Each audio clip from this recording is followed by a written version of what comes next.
Hi, great to have you here. I'm Winnie, and in this video, I'm going to be covering every possible question you could have about getting a website for your business. And the first is clarifying whether or not you need one for your business. And I'm going to start that by asking you a question. Have you at some point Googled something that is maybe you had a symptom and you wanted to get some answers, or you were looking to solve a particular problem and you wanted to get the best service provider for it? Anyway, for as many times you may have Googled something before, do not assume that your customers are doing any differently. It doesn't matter if you're offering a product or a service. As long as customers will have questions for what you sell, they will ask Google. And so as long as customers will always have questions before buying something, you need to be where the answers are being found. This is how it happens. This is how it works. Say you want to get a particular product, right? And you do not know any vendor personally that sells it. You may search on Google or social media, right? So let's say, for example, that person searches on Google. Google's displaying results is going to be tied to people that have answered those questions, businesses that have answered those questions. And so if you're not found there answer those questions and a customer clicks a website by one of your competitors or one other business that's selling what you're selling, and they feel reassured that this business has answered much of the question, well, what do you think they're going to go with? Do you not want to be there at the point of purchase? Do you not want to increase your chances of being chosen by a customer? The second thing is the layer of credibility that a website has to your business. So if you are especially a small or new or growing business, you have not yet become a household name, you will need to maximize all the possible ways to reassure your customers, right?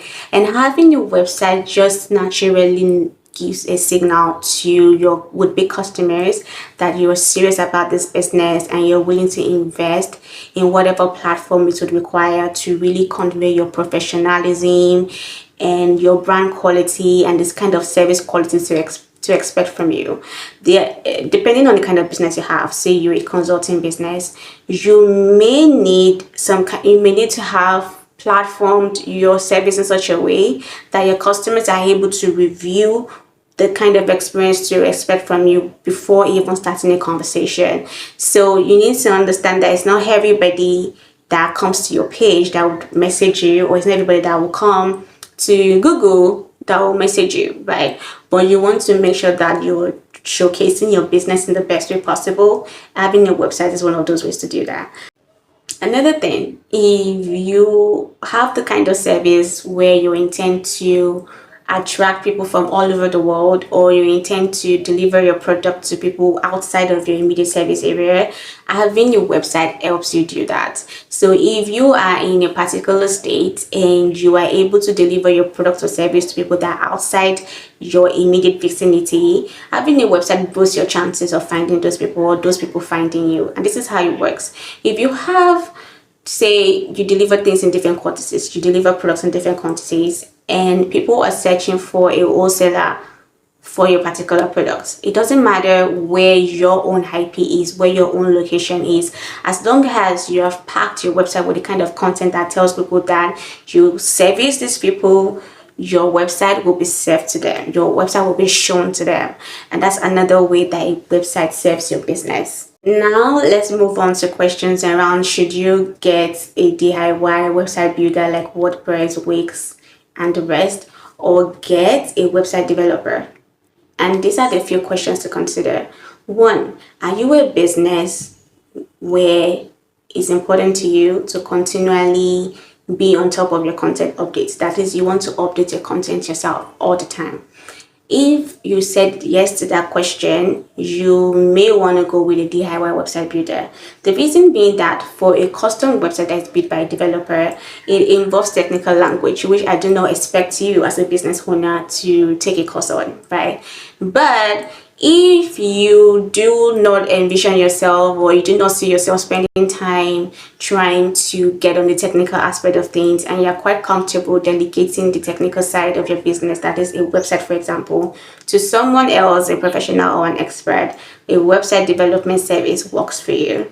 Okay, another thing is the cost-effective options. If your business is able to justify yearly subscription renewals for your website, a website builder can suffice. However, if you want a custom solution where you own your website outright and the only thing you need to keep paying for every year is just your domain, which usually falls within $11, then a website development service would be a much more cost-effective solution for you. And the way it works is that once the website developer, that is me for example, has created that website for you, all you need to do to renew to keep that website being shown at that particular domain, say yourbusiness.com, is just you paying for that domain itself, that is yourbusiness.com.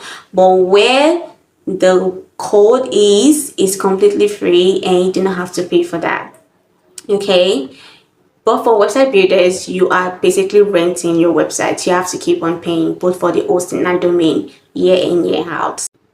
Another thing to consider, so if you have a certain expectation for how you want your website to look, and I mean you want it to look like something that has never been seen before, or you want to combine different designs from different websites that you like, you may want to go with a website development. And this is why website development allows you to be as flexible and creative as you need to be for your website. But for website designs, you'll most likely want to start from a template. Now, here's where it gets really interesting. Even with website builders, right, you are still able to achieve close to your original idea, especially if you're starting off with a template that is close to what you have in mind. Much of the layers you once had can be added by coding on the website builder, right? So it's really not much of a difference. But if you do not get a template that is close to your vision, then a website builder might not be the best way to execute that.